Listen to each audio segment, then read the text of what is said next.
Alright, what's going on, 5th and 6th graders? So today I'm going to show you a brief slide presentation on how your muscles, joints, and bones work together as a system.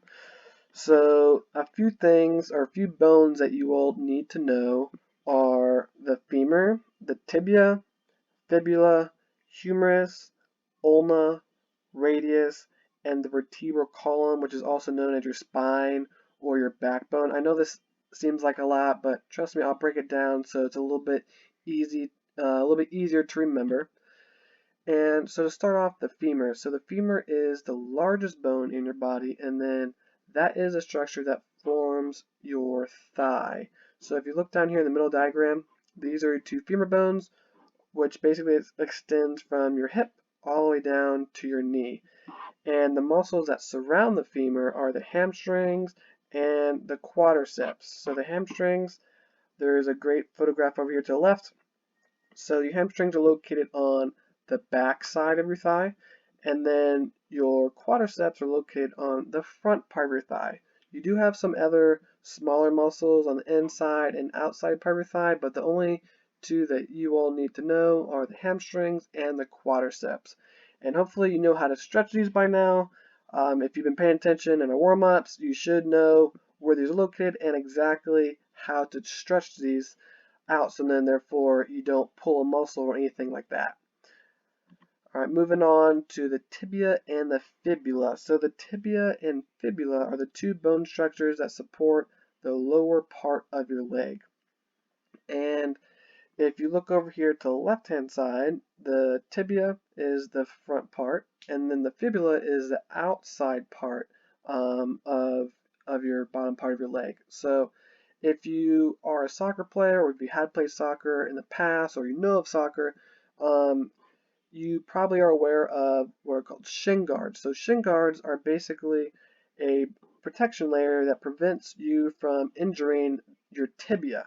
So your shin bone is basically just a common term for your tibia.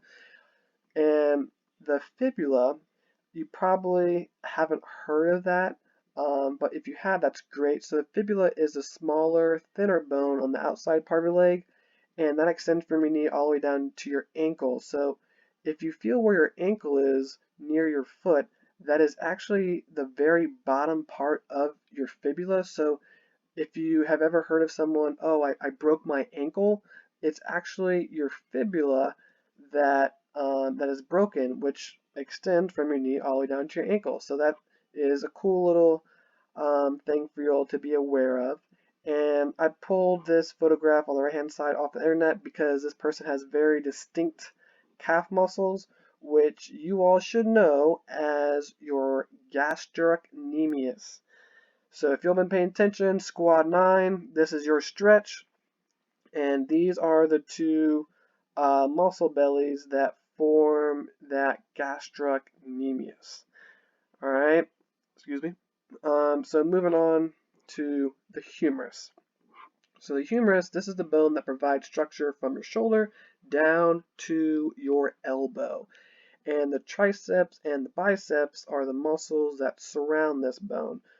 So if you look over here to the right hand side first, so this bone right here, this is the humerus, which is represented in red. It's surrounded by, which you can also see the humerus down here, by the biceps and the triceps. So the biceps, if you flex your muscle, the biceps are on the top, and then the triceps are on the bottom. All right, so moving on to the radius and the ulna. So these are the two bones that make up the structures or the structure in your forearms. And if you look over here to the right hand side first, you can see this diagram. Their thumb is facing, well, I'm sorry, their palm is facing forward. So it's almost like you're giving a low five. So on your thumb side, that is where your radius is located.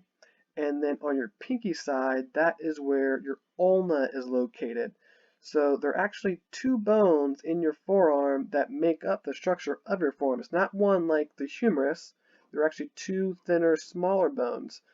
And if, especially you 6th graders, you all should know exactly by now where your radial pulse is located, and that's where this photograph comes into play. So 2 fingers right on your radius um, is where you find your radial pulse. So at your age, your resting heart rate, which hopefully it is right now, hopefully you're not too nervous or hopefully you're not exercising right now, it should be around 70 to 80 beats per minute. And then if you're exercising or you're nervous or you get scared, that is when your pulse starts to increase. And as you get older and you eat a healthy diet and you exercise regularly, you actually should be able to reduce your pulse, which basically means your heart is not working as hard.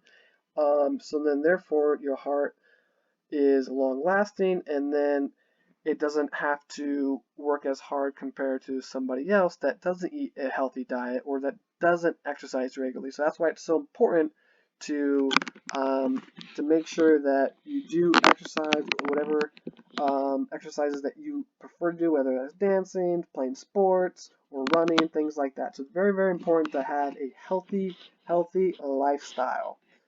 All right, so moving on to the vertebral column. So you might know this as your spine or your backbone, and this actually consists of many small bones that are stacked on top of each other, and this allows your body to twist from side to side and bend over. And if you look, I know this part right here is in green, but your whole vertebral column extends from right underneath your skull all the way down to your sacrum, which is this bone right here. So these are actually 33 little small bones that are stacked on top of each other that make up your spine. So if you ever thought that this is one bone, you're actually incorrect, because if this was one large bone like your humerus or your femur that we talked about earlier, you wouldn't be able to bend. You wouldn't be able to do a crunch. You wouldn't be able to twist from side to side because it is only one bone structure. So you'd be almost like you're in like a straight jacket, if you know what that is.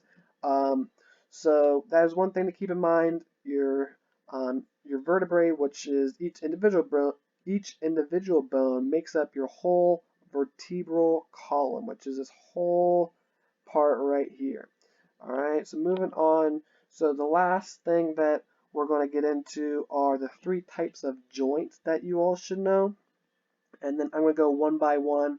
So we're going to start off with the hinge joint. So I know these numbers aren't correct, but so for where it says number 4, this is a great example for a hinge joint. So your elbow is a hinge joint, and basically what that means is it has limited amount of mobility. So if you put your arm straight, the only way for you to move is bring your wrist to your shoulder, right? No matter which direction it is, that hinge joint, there's only one way for it to move. So if you think of like a door, they have hinges that are attached to the wall, and your door only opens and closes one way. So that is another example of what a hinge is. So it's only one. It's a very strict movement. There's only a certain way that it can move.